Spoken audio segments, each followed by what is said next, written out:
Mensaje a la iglesia de Esmirna. Es el segundo mensaje, la segunda carta que se envía a esta iglesia en Apocalipsis.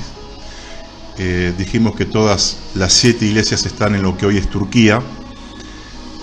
Y es interesante que Jesús tiene el mismo formato en cada una de las iglesias. Comienza a identificarse con una autoasignación, es decir, yo soy el primero y el postrero, yo soy el que tiene las estrellas, los candelabros, y termina siempre: oigan lo que el Espíritu dice a las iglesias, esto nos exhorta a estar siempre atentos a lo que el Espíritu nos habla, aparte de la palabra de Dios. Bien, en Apocalipsis 2:8 comienza el mensaje a la iglesia de Esmirna. Esmirna significa mirra. La mirra era una sustancia de África y de Arabia, que de un árbol, que de su resina se dejaba secar y se machacaba y largaba un fragante, hermoso y profundo perfume. En la Biblia se usa mucho. Se usó para el componente de la unción santa y se usaba para embalsamar muertos. Y es interesante que Jesús le habla a Esmirna, porque el mensaje que le va a dar es que Esmirna, le profetiza, va a ser perseguida, va a ser machacada. Pero justamente cuando la iglesia de Dios es machacada, apisonada, es cuando larga, por su nombre, larga un fragante olor hacia Dios.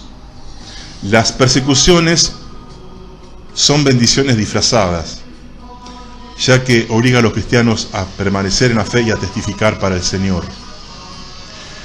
Y como Esmirna, Jesús le anticipa que algunos van a ser perseguidos y muertos, ¿cómo se presenta él? El que estuvo muerto y vivo. No se preocupen, acá hay algo glorioso. La muerte perdió su dramatismo para el Hijo de Dios. La muerte no es el no sé qué, el misterio, la desesperanza, se terminó todo como para los que no tienen a Cristo. Al contrario, la muerte perdió su dramatismo porque Jesús venció a la muerte. ¡Qué alegría! Y por eso se presenta como el que estuve muerto pero vivo. No se preocupen, hay otra vida, la vida que viene es mejor. Y le dice en el 2:9: yo conozco tus obras y tu tribulación. Ahí está la tribulación de apisonados, machacados, como la mirra, y tu pobreza, pero eres rico, y las blasfemias de los que dicen ser judíos y no lo son. Acá dice varias cosas. En contraste con la última iglesia, la de la Odisea, eran ricos materialmente, pero pobres espiritualmente. Porque ¿qué le dice a la Odisea? Tú eres pobre, ciego, desventurado, desnudo. Entonces, se contrasta la riqueza espiritual de los de Esmirna con la pobreza espiritual de los de la Odisea. Sí, los de Esmirna eran pobres materialmente, pero ricos espiritualmente. Yo no estoy exaltando la pobreza. Si uno puede prosperar legítimamente, que lo haga, pero tenemos que cultivar valores espirituales porque son eternos, porque esos valores espirituales son los que nos van a acompañar eternamente. Y dice: ha soportado la blasfemia, la injuria de los falsos judíos. Acá es interesante porque Pablo dice, por ejemplo, en Romanos 2:28-29, que los verdaderos judíos, los verdaderos descendientes de Abraham, somos los que hemos creído en Cristo. Porque el pacto de Abraham, ¿cómo empezó? Creyó Abraham a Dios y le fue contado por justicia. Entonces, todo lo que creemos como Abraham, que creyó a Dios, y nosotros como creímos en Cristo, somos los verdaderamente judíos espirituales. Porque no viene por linaje. No es porque si yo tengo la sangre de Abraham, sí o sí va a ser salvo. Porque muchos descendientes de Abraham se perdieron, como los hijos de Coré, por ejemplo, que perecieron en el desierto en un juicio muy feo. Entonces, los hijos de Dios, dice Juan 1:12, que son engendrados no por carne y sangre, sino por voluntad de Dios. Y estos judíos le dice también sinagoga de Satanás. Asamblea significa sinagoga. ¿Por qué? Es un término muy fuerte que usa acá el Señor. Porque los judíos, con su orgullo de supremacía racial, llamaban a los gentiles, a las reuniones de los gentiles, asambleas o sinagogas de Satanás. Y ahora Jesús se lo aplica a los mismos judíos, digamos a sus mismos parientes, los que tenían la misma sangre. ¿Por qué? Porque ellos se oponían, resistían el mensaje de Jesús. Y Jesús les llega a decir en Juan 8:44 a los judíos: ustedes son hijos del diablo porque son asesinos, me quieren matar y se oponen a los planes de Dios. Entonces no es por estirpe, no es porque si mi abuelo fue un gran ministro de Dios y pastor, automáticamente yo soy salvo. La salvación es una decisión personal que tiene que tomar cada uno. Escuchen esta frase: Dios tiene hijos, pero no tiene nietos. Un linaje de pastores que yo pueda tener en mis antepasados, que fueron todos fieles y usados por Dios y aprobados, no me exime a mí si yo no creo en Cristo, suele suceder, o si creo en Cristo y no persevero en la fe. Por eso le dice sinagogas de Satanás, porque tenían instintos asesinos y se oponían a la sana doctrina, al Evangelio. Dice en el 10: no temas nada de lo que vas a padecer. He aquí el diablo echará a alguno de vosotros en la cárcel, para que seáis probados, para que seáis machacados. Y tendréis tribulación por 10 días. Sé fiel hasta la muerte, y yo te daré la corona de la vida. Evidentemente esta iglesia iba a ser perseguida y fue perseguida, y tuvo que soportar mucho. Algunos dicen que los 10 días de persecución se refiere a las 10 grandes persecuciones que tuvo que sufrir el pueblo de Dios a manos de los emperadores romanos. Otros dicen que no, que fueron 10 días seguidos, días de 24 horas, en que los de Esmirna sufrieron mucho. No importa.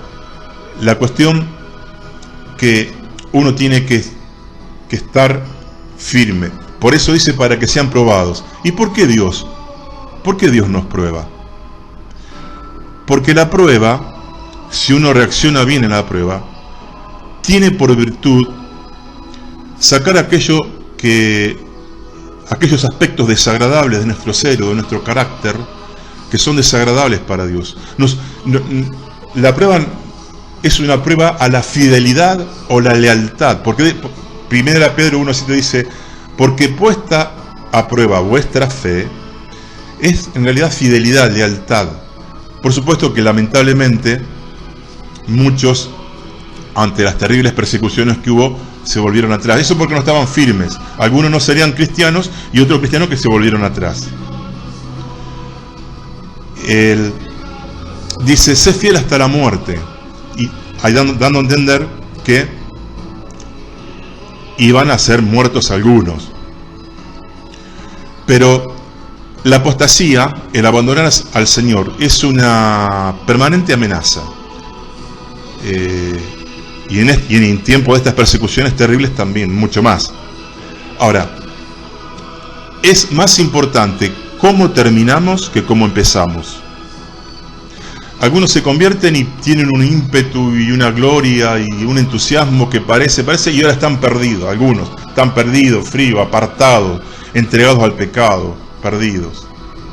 Y otros que se entregan a Cristo, que parece que van a estar ahí nomás y terminan siendo ministros importantes. Por eso es más importante cómo terminamos que cómo empezamos. Por eso la salvación es por perseverancia. Uno que tiene que estar firme en el Señor, porque en cualquier momento vienen fuertes pruebas. Yo creo que el COVID-19, este virus que ha afectado a todo el mundo, fue una especie de vientos, de mareas que golpearon contra la iglesia y de prueba. Y muchos quedaron postrados, porque no habían hecho fundamento firme en el Señor en tiempos de paz, digamos, en tiempos de tranquilidad cuando podían.